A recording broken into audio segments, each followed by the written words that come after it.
Today, we're diving into a source that suggests one of the most fundamental stories we have. The story of our own creation isn't the original. We're going to trace this story way back, thousands of years before the Bible was ever written, to uncover a history that wasn't just written in the stars, but was supposedly brought down from them. So, let's get into it. It all kicks off with a line that you've probably heard a million times, right from the very beginning of the Bible. Let us make man in our image. It sounds pretty straightforward, right? A single, all-powerful creator. But if you look really closely at the grammar, there's a huge mystery hiding in plain sight, and it changes everything. Who is us? I mean, it's plural. In the original Hebrew, the word used for God here is Elohim, which is a plural noun. It doesn't mean a singular God, it means gods. So this one little word opens up the biggest question you can ask. Who else was in the room when humanity was created? The source we're looking at today says it's no mystery at all. The answer's just been buried by time. So, Section 1, Before the Bible. To even begin to answer that question, we have to rewind the clock. We're talking thousands of years before Genesis was ever put to paper, back to the literal cradle of civilization. Okay, so picture this. In the 1800s, archaeologists digging around in modern-day Iraq find tens of thousands of ancient clay tablets. And these aren't just myths and poems, they're the detailed records of the Sumerian civilization.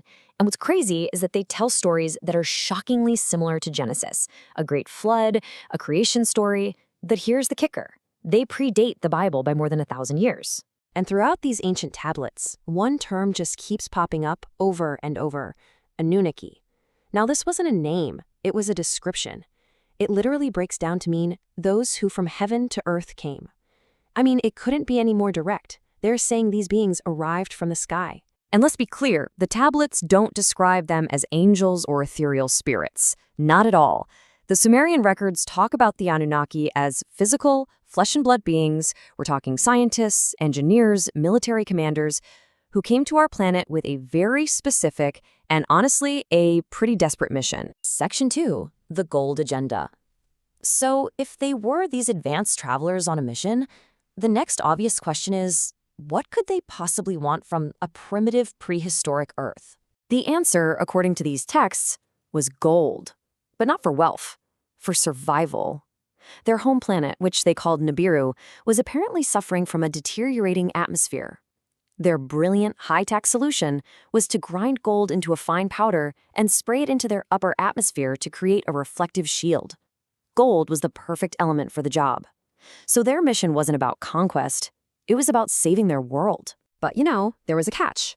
Mining all that gold was brutal, backbreaking work, and it fell to a lower class of Anunnaki to do it. The ancient Atrahasis epic says they toiled for so long that they just couldn't take it anymore. They staged a full-blown mutiny, threw down their tools, and went on strike. And this labor crisis, it forced the Anunnaki leaders to come up with a radical new plan. Section 3, Genesis rewritten. And right here, this is where the story of our own creation takes a sharp, unexpected turn. Because according to this source, creating humanity wasn't some grand act of love. It was a practical solution to a labor shortage.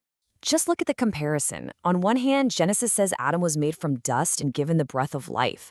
But the Sumerian tablets, written centuries earlier, describe something that sounds a lot more like a biological procedure. They say they took a pre-existing hominid that was already evolving on Earth, and they upgraded its DNA with their own essence. And the purpose? It wasn't to live in paradise, it was to work in the gold mines. They called this first human prototype Adamu, which literally just means the earthling, and you can clearly see the origin of the biblical name Adam right there. This new being was a genetic hybrid, engineered by the Anunnaki's chief scientist, a guy named Enki. So in this version of the story, we aren't just a step in natural evolution, we are a direct synthetic intervention. This completely flips the whole Garden of Eden story on its head. The quote-unquote fall of man wasn't a punishment for disobeying God, it was an unauthorized upgrade. See, the scientist who created us, Enki, started to feel sorry for his creation, so he secretly gave the Adamu the ability to procreate and gain self-awareness, the famous fruit from the tree of knowledge.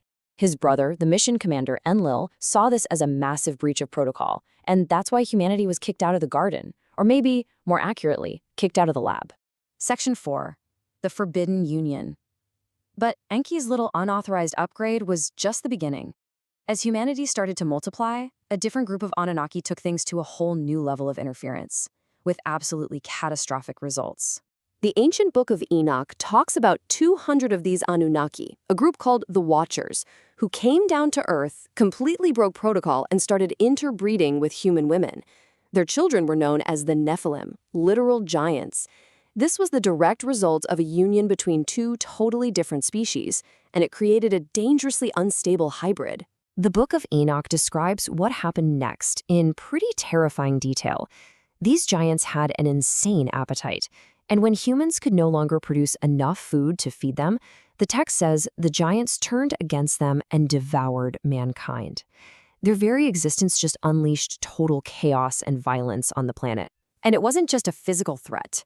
The Watchers also started sharing forbidden knowledge, basically giving a brand new species the instruction manual for advanced tech. We're talking advanced weaponry, sorcery, cosmic secrets, things humanity was nowhere near ready to handle. This premature leap in technology just destabilized the entire Earth project. Section 5. A planetary reset. So, faced with genetic corruption running rampant, total chaos, and a rogue faction of their own guys, the Anunnaki Council was forced to make a really drastic decision. The council saw their entire experiment just spiraling out of control, so their solution was a total reset. First, they recognized the project had been hopelessly corrupted by the Watchers. That led to a decree for a complete planetary wipe. And their method? They knew a massive natural flood was coming, and they decided to just let it happen, to wipe the slate clean. But there was one last twist. The scientist Enki went behind the council's back one last time and secretly warned one human, the Sumerian version of Noah, to build a boat and preserve the pure human bloodline. So just think about that for a second. This means the Great Flood wasn't a punishment for humanity's sins. It was a calculated, strategic purge. It was like a planetary sterilization event designed to get rid of the unstable Nephilim hybrids and restore genetic balance, so the human experiment could start all over again, but this time under much, much tighter control. And all of this leaves us with one final, really provocative thought, supposedly taken from an ancient inscription. What if the whole point of our creation wasn't just to be workers? What if the real goal was succession? What if our creators, or at least one of them, engineered us with the secret hope that we would one day surpass them? If that's true, then this story isn't just about where we came from. It's about the incredible, maybe even cosmic, potential of where we're going.